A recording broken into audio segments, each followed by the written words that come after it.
ထန်တာအားလုံးပဲမြင်ပါပါရှင်။ကျတော့ lessons ပိုင်းသင်မယ်ဆိုလို့ရှိရင်လိုအပ်တဲ့တရားလေးတွေကိုအရင်ဆုံးသင်ပေးမယ်ပေါ့နော်။ဒီတရားလေးတွေမသင်ခင်မှာ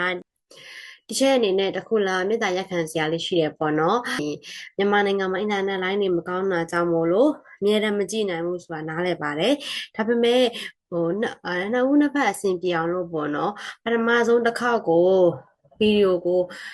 YouTube ပေါ်မှာပဲတစ်ခါလောက်ကြည့်ပေးပါရှင်။အဲ့လိုဆိုလို့ရှိရင်တစ်ချက်အတွက်လည်းအဆင်ပြေသလိုကျောင်းသားတွေအတွက်ဆိုလို့ရှိရင်လည်းပထမဆုံးခေါက်အကြံပြင်းကြည့်ပြီးတာဖြစ်တဲ့အတွက်နောက်တစ်ခေါက်ကိုယ့်ဘာသာကိုပြန်ပြီးစာလုပ်တဲ့အခါမှာလည်းမလို့ဖြစ်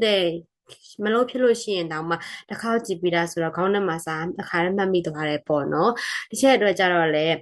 YouTube အနေနဲ့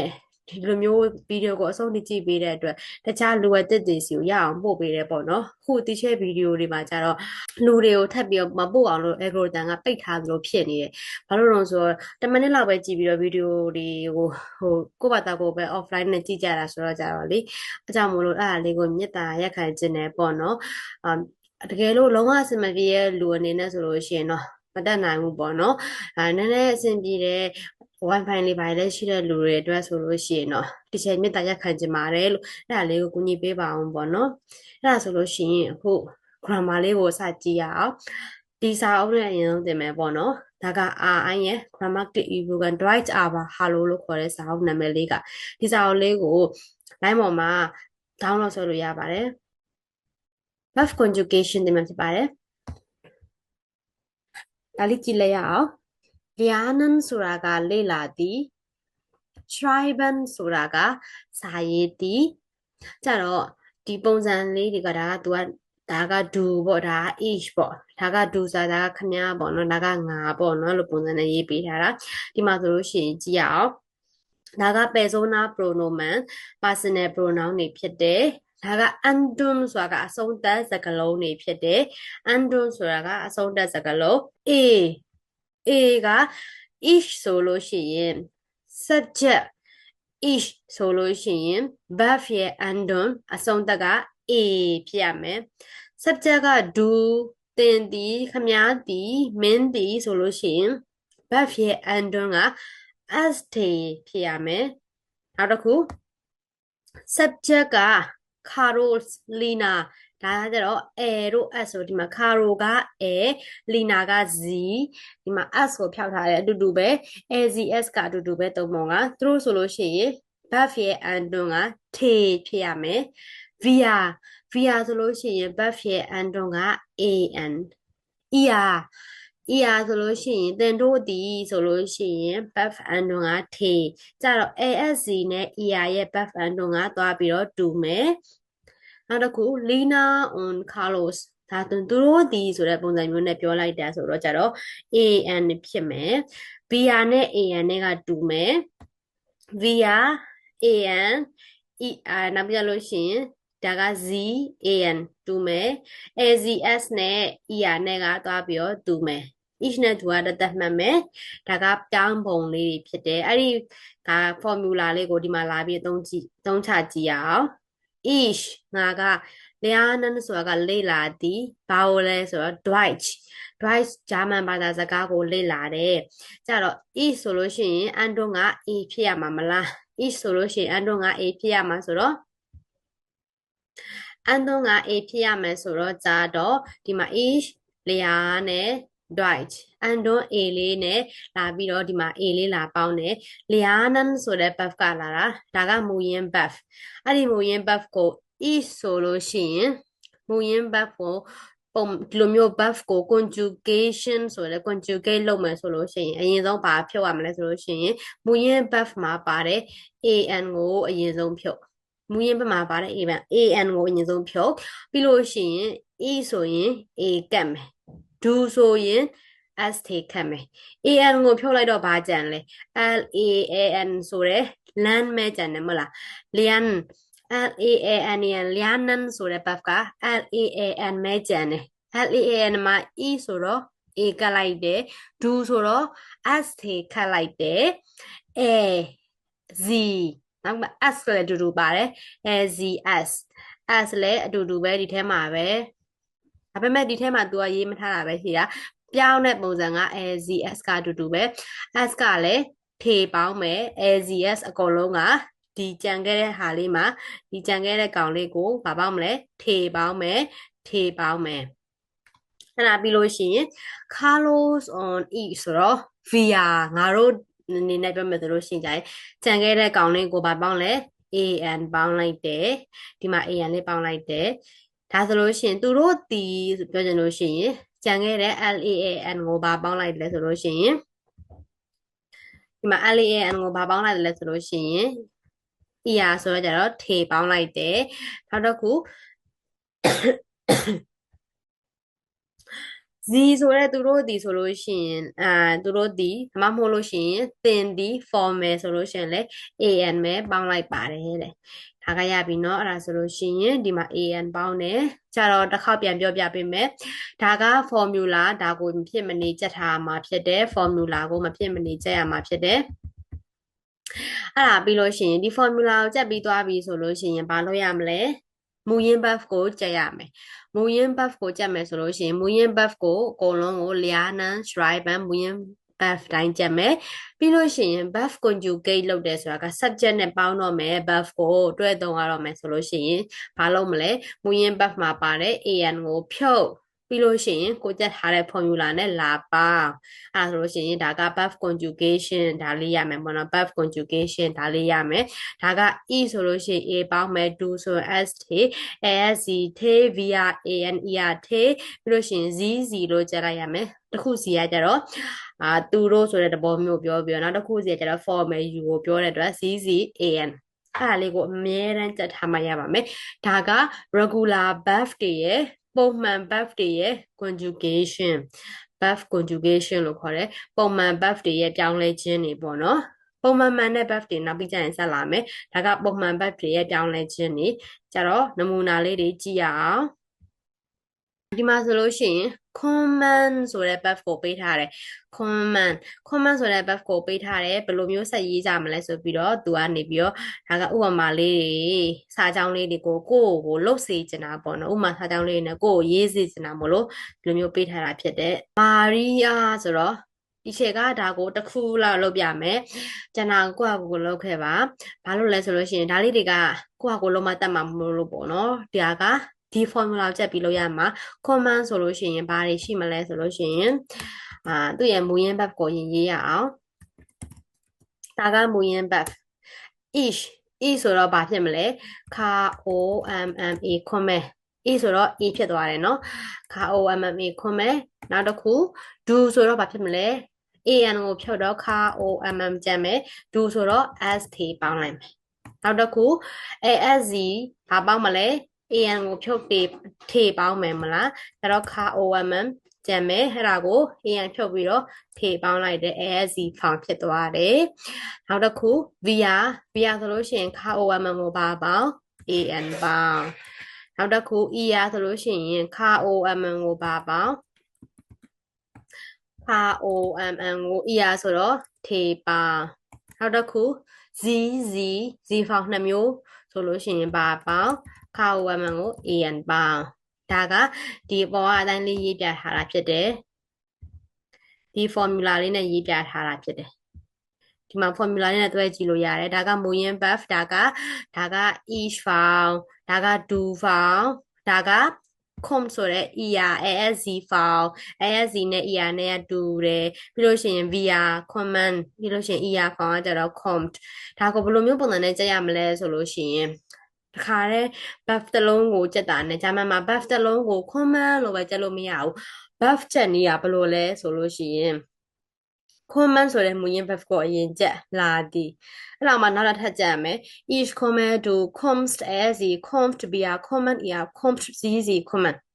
each command to const as const via command er const zz command ဒါက buff ကြက်နည်း buff တစ်ခုကိုဒီလိုပုံစံနဲ့ရအောင်ကြက်ထားပါဒါလည်းကြက်ရမှာဖြစ်တယ်ဒီဥစ္စာကြီးကလည်း formula ကလည်းကြည့်ရမယ် buff တစ်လုံးကျုံလည်းဒီလိုပုံစံနဲ့ရအောင်ကြည့်ရမယ်ဒါက bonan kaufen trinken ဒါလေးတွေကိုရေးပြပေးမယ်ဒါပေမဲ့ကိုပါဒါကိုဒါလေးတွေကြည့်ပြီးဖြေရအောင်လို့အရင်ဆုံးနံပါတ်1ကိုဖြေကြည့်မယ် Maria ဆိုတော့ကောင်းပါလိမ့်မလားအမနန်ဆိုတော့ z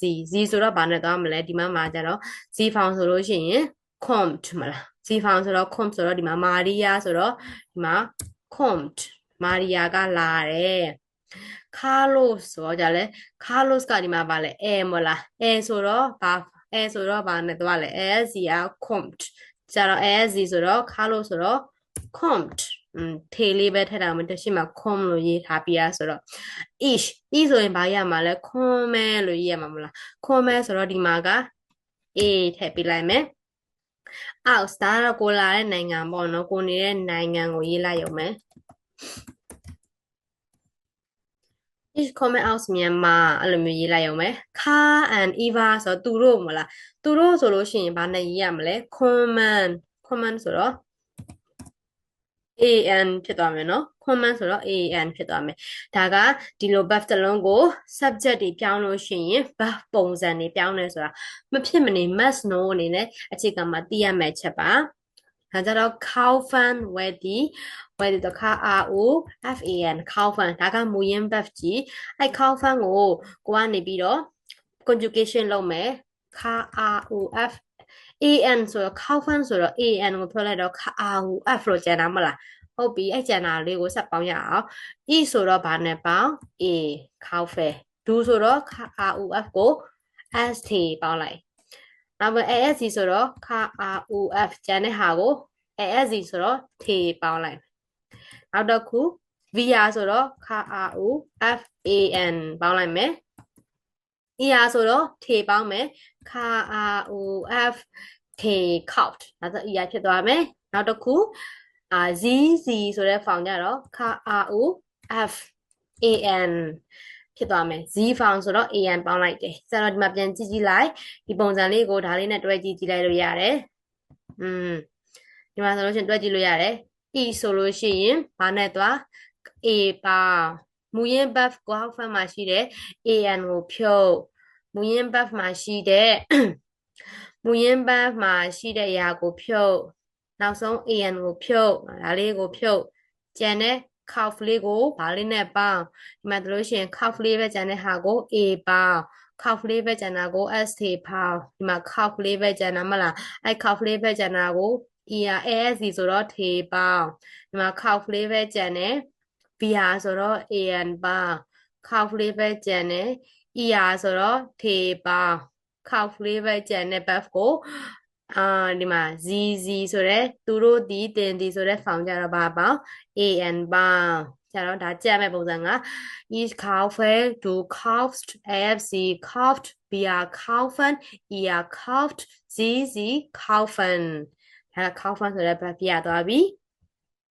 နောက်ထပ် buff တစ်ခုကိုရေးပေးမယ်ဒီရေးပေးထားတဲ့ဓာလေးကိုဒီမှာလာပြီးတော့ကွက်လက်လာဖြစ်ပေးပါဒီအပုတ်တော့ကွက်လက်ဖြည့်ပေးပါเนาะဒီဟာလေးနဲ့ဒီအပုတ်တော့ကိုကွက်လက်လေးဖြည့်ပေးပါအိုးနန်းဆိုနေထိုင်သည် VOHNA VOHNAN ဘိုးနန်းဆိုနေထိုင်သည်ဆိုတဲ့မူရင်း verb ရှိမယ်အဲ့မူရင်း verb ကိုတွေက conjugation လုပ်မယ်ဆိုတော့ဘာလုပ်မလဲ AN ကိုအရင်ဆုံးဖြုတ်မယ် AN ကိုအရင်ဆုံးဖြုတ်မယ်conjugation လုပ်တော့မယ်ဆိုတာနဲ့ AN ကိုအရင်ဆုံးဖြုတ်မူရင်း verb မှာပါတဲ့ AN ကိုအရင်ဆုံးဖြုတ်ပြီးလို့ရှိရင်ရေးမယ်မူရင်း verb မှာပါတဲ့ AN ကိုဖြုတ်ပြီးသွားလို့ရှိရင်ဘာတွေရေးမလဲ each ဒီမှာ e ဆိုတော့ VOHN ကျန်တယ်နော် VOHN ကျန်တဲ့ verb ကို e ဆိုတော့ A ပေါင်းလိုက်တယ် do ဆိုတော့ VOHN ST ပေါင်းလိုက်တယ် ASC ဆိုတော့ VOHN T ပေါင်းလိုက်တယ်နောက်တစ်ခု VR ဆိုတော့ VOHN AN ပေါင်းလိုက်တယ် ER ဆိုတော့ VOHN T ပေါင်းလိုက်တယ်နောက်ပြလို့ရှိရင် ZZ ဆိုတော့ VOHN ကျန်တဲ့ဟာလေးကို AN ပေါင်းလိုက်တယ်ဒါဆိုလို့ရှိရင်ခုနကပုံသင်နည်းတိုင်းပဲဘုံနှံကိုလည်းပြောင်းပြီးသွားပြီ E ဆိုတဲ့ဟာကြတော့E ဆိုတာကြတော့ဘာနဲ့ပြောင်းလိုက်လဲဆိုလို့ရှိရင် each ကကြတော့ဒီမှာ A ပြောင်းတယ် do ဆိုတော့ ST လေးပြောင်းတယ် ASC T ပြောင်းတယ် VR AN ပြောင်းတယ် ER T ပြောင်းတယ် ZZ AN ပြောင်းတယ်ဒါဆိုလို့ရှိရင်เนาะပြောင်းတာလေးတွေဒါလေးရသွားပြီပေါ့เนาะနောက်ထပ် trinken ဆိုတဲ့ buff ကိုပြောင်းကြရအောင် trinken ဆိုတဲ့ buff က TAEN KAN trinken TAEN KAN trinken ဆိုတဲ့မူရင်း buff ဒီ trinken ဆိုတဲ့မူရင်း buff ကို verb conjugation subject နဲ့တွဲဖို့ရတဲ့ကြောင်းလဲကြမယ်ဆိုလို့ရှိရင်အရင်ဆုံးလောက်ကမှာပါလဲအရင်ဆုံးလောက်ကမှာက an ကိုဖြုတ် an ကိုဖြုတ်ဖြုတ်ပြီးသားတာဘာကြံလဲ TAENK ဆိုတဲ့ဒါလေးပဲကြံတယ် TAENK လေးပဲကြံတယ်အဲ့ကြံတဲ့ TAENK လေးကို conjugation လုပ်မယ် TAENK ဒါလေးပဲကြံတယ်အဲ့မှာဆိုတော့ e ဆိုတော့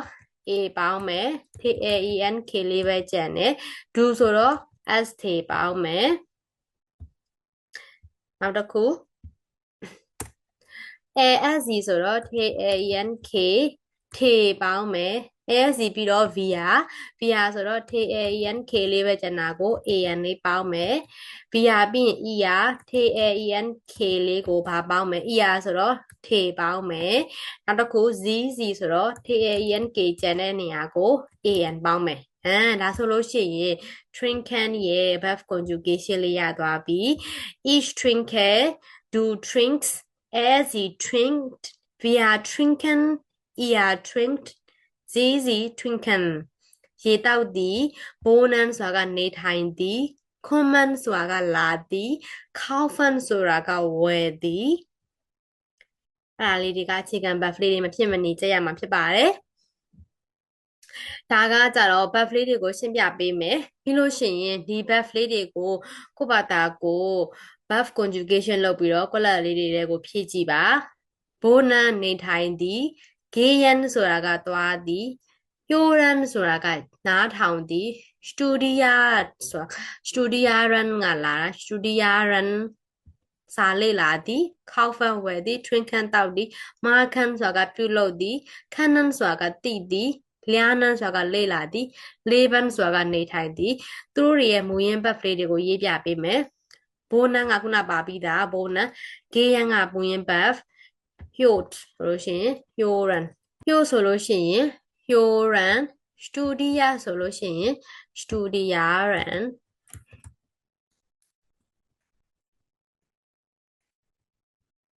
studiert က studieren studieren kaufen trinken machen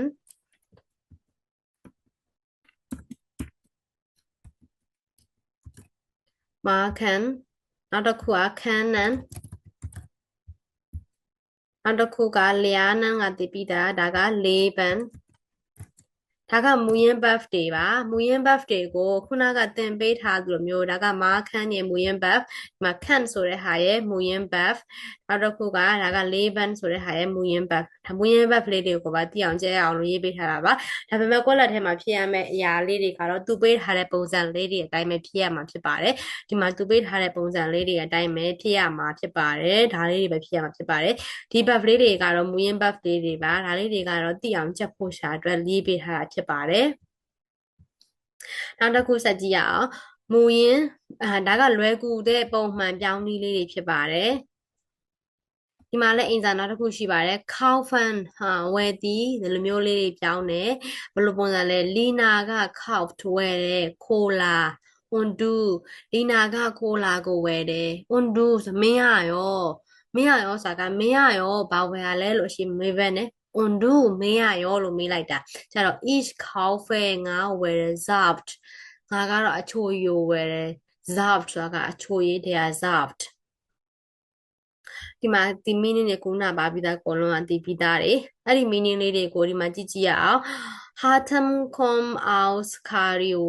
ဟာကျတော့လူနာမည်မလားလူနာမည်ဆိုလို့ရှိရင် AZS ဘာပဲဖြစ်နေထေလေးပဲပေါအောင်မှာမလားကျတော့ဒီမှာကျတော့ထေလေးပဲရေးမယ်ပြီးလို့ရှိရင် undo ဆိုတော့ e ဆိုတော့နောက်ကဘာပေါင်းရလဲ A ပေါင်းမယ် E ဆိုတော့ A ပေါင်းမယ်နောက်ကဘယ်နိုင်ငံကလာလဲကိုရိုင်းနိုင်ငံကိုရေးမယ်ပြီးလို့ရှိရင် ish e ဆိုလို့ရှိရင် buff ကဘာပြောင်းဒီ A မူရင်း buff ကို an ကိုဖြုတ်ပြီးလို့ရှိရင်ဘာပေါင်းမလဲ A ပေါင်းမယ်နောက်ပြီးကြလို့ရှိရင် undo each trinket pasa ဒီမှာလဲ A ပေါင်းမယ်ဘာလို့လဲဆိုတော့ E ဆိုလို့ရှိရင်တက်ထားတဲ့ formula က A ပေါင်းရမှာဖြစ်တဲ့အတွက်ဒီမှာ A လာပေါင်းပေးတာဖြစ်တယ်နောက်တစ်ခု Maria born in Rome sorry ဖြည့်ပြောပြလိုက်ပြီ Maria ဆိုတော့ ASC ဆိုလို့ရှိရင်ဒီမှာဘာထည့်ရမလဲဆိုလို့ရှိရင်ဒီမှာထေထည့်မယ်ဒီမှာ ထေးထည့်မယ်ဘာလို့လဲဆိုတော့ ASC ဆိုလို့ရှိရင် AN ကိုဖြုတ်ဘာပေါင်းထေပေါင်းတယ်မလားじゃ AN ကိုဖြုတ်ပြီးတော့ထေလေးပေါင်းတယ် E ဆိုတော့ဘာပေါင်းA ပေါင်းမယ် E ဆိုတော့ A ပေါင်းမယ်အဲ့တော့ဒီ DEF လေးကိုကိုယ့်ဘာသာကိုလုပ်ကြည့်လိုက်ပါဒီ buff လေးတွေကိုပုံစံလေးပြောင်းပြီးတော့ခွက်လက်လေးဖြည့်ကြည့်ပါ